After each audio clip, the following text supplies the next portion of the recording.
ဝေဖန်တဲ့ဒဏ်တွေကိုမခံနိုင်လို့အရေးပေါ်ဆေးရုံတက်ပြီးမျက်ရည်ချူလိုက်တဲ့ချူလေးမင်္ဂလာပါပရိသတ်ကြီးတို့ရေဒီနေ့မှာတော့မြန်မာရုပ်ရှင်လောကရဲ့နာမည်ကျော်ဟာတာတယောက်ဆောင်တဦးဖြစ်တဲ့ချူလေးနဲ့ပတ်သက်တဲ့လက်တော်အဖြစ်အပျက်ကိုအားလုံးသိအောင်တင်ဆက်ပေးသွားမှာပဲဖြစ်ပါတယ်လွန်ခဲ့တဲ့ရက်ပိုင်းအတွင်းကရုပ်ရှင်တယောက်ဆောင်ဖြစ်သူချူလေးဟာဆိုရှယ်မီဒီယာပေါ်မှာသူ့ကိုဝန်းရံနေတဲ့ပရိသတ်တွေအပေါ်မှာရိုင်းဆိုင်စွာဆဲဆိုခဲ့ပါတယ်ဒီဖြစ်စဉ်ကနေစလို့အကြီးအကျယ်ဝေဖန်တိုက်ခိုက်ခံရပြီးတဲ့နောက်ချူလေးဟာဝေဖန်မှုဒဏ်ကိုမခံနိုင်တော့ပဲအရေးပေါ်ဆေးကုသမှုခံယူပြီးမျက်ရည်ကျခဲ့ရတယ်ဆိုတဲ့နောက်ဆက်တွဲသတင်းတွေလည်းထွက်ပေါ်လာခဲ့ပါတယ်။ဒါဆိုရင်ဒီဖြစ်စဉ်အစအဆုံးကိုအသေးစိတ်ကြည့်လိုက်ရအောင်။ချူလေးရဲ့နာမည်အရင်းမှာစန်းတော်တာဖြစ်ပြီးတော့1993ခုနှစ်အောက်တိုဘာလ9ရက်မွေးဖွားခဲ့သူတဦးလည်းပဲဖြစ်ပါတယ်။ဒါတိကတော့တန်တွဲမြို့ရခိုင်ပြည်နယ်မြန်မာလူမျိုးရခိုင်တိုင်းသူတဦးလည်းပဲဖြစ်ပါတယ်။ချူလေးဟာမြန်မာရုပ်ရှင်လောကမှာအောင်မြင်တဲ့မင်းသမီးတဦးဖြစ်ပြီးဟာတာတယောက်ဆောင်အနေနဲ့ပရိသတ်တွေကြားမှာလူသိများပါတယ်။ချူလေးဟာအနုပညာလောကကိုစတင်ဝင်ရောက်ပြီးမကြာခင်မှာပဲသူ့ရဲ့တဘာဝကျပြီးတော့ဟာတာမြောက်တဲ့တယောက်ဆောင်မှုတွေကြောင့်ပရိသတ်အားပေးမှုကိုရရှိခဲ့ပါတယ်။သူမကအထူးသဖြင့်လူရွှေတော်များဟာတာတယောက်ဆောင်ကြီးများနဲ့တွဲဖက်ရိုက်ကူးတဲ့ဇာတ်ကားတွေမှာပုံမအောင်မြင်ခဲ့ပြီးပရိသတ်ကိုရံမောပျော်ရွှင်စေတဲ့ဇာတ်ရုပ်တွေနဲ့လည်းထင်ရှားခဲ့ပါတယ်။သူမရဲ့ဟာတာတယောက်ဆောင်ဆွဲရင်ကိုအနုပညာရှင်အချို့ကလည်းချီးကျူးပြောဆိုမှုတာကိုတွေ့ရပါတယ်။ဒါပေမဲ့ဒီလိုထူးချွန်တဲ့အနုပညာရှင်တယောက်စီကနေမထင်မှတ်ထားတဲ့အဖြစ်အပျက်တစ်ခုဖြစ်ပေါ်လာခဲ့ပါတယ်။လွန်ခဲ့တဲ့ရက်ပိုင်းအတွင်းမှာချူလေးဟာသူမရဲ့ဆိုရှယ်မီဒီယာအကောင့်ကနေတဆင့်သူမကိုအားပေးဝန်းရံနေတဲ့ပရိသတ်အချို့ပေါ်မှာရိုင်းဆိုင်စွာနဲ့ဆဲဆိုခဲ့ရဆိုတဲ့သတင်းကပြန့်နှံ့လာခဲ့တာပါ။ဘလို့ပဲဖြစ်ဖြစ်ပါ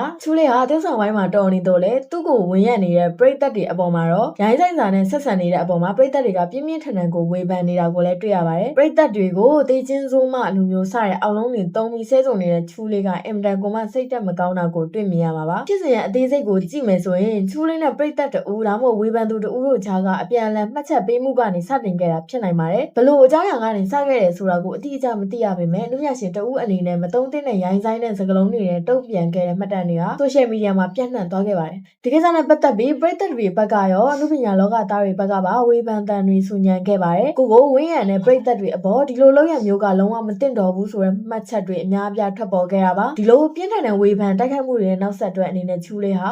စိတ်ပိုင်းဆိုင်ရာပြင်းထန်တဲ့ဖိအားတွေကိုခံစားခဲ့ရတယ်လို့လည်းသိရပါတယ်။ရပ်ပိုင်အကြမှာပဲချူလေးဟာဝေဖန်မှုဒဏ်ကိုမခံနိုင်တော့တဲ့အတွက်အရေးပေါ်ဆေးကုသမှုခံယူရဆိုတဲ့သတင်းနဲ့တပ်ပုံတွေထွက်ပေါ်လာခဲ့ပါတယ်။ဆေးရုံဆေးကမ်းမှာဆေးသွင်းကုသမှုခံယူနေစဉ်မှာသူမဟာဝမ်းနဲ့ကြေကွဲစွာနဲ့မျက်ရည်ကျခဲ့တယ်ဆိုတာကိုလည်းတပ်ပုံတွေကနေတဆင့်မြင်တွေ့ခဲ့ရပါတယ်။ဒီအခြေအနေကိုကြည့်ခြင်းအပြင်ချူလေးဟာအပြင်ဘက်မှာဘလောက်ပဲရေမောပျော်ရွှင်နေပါစေ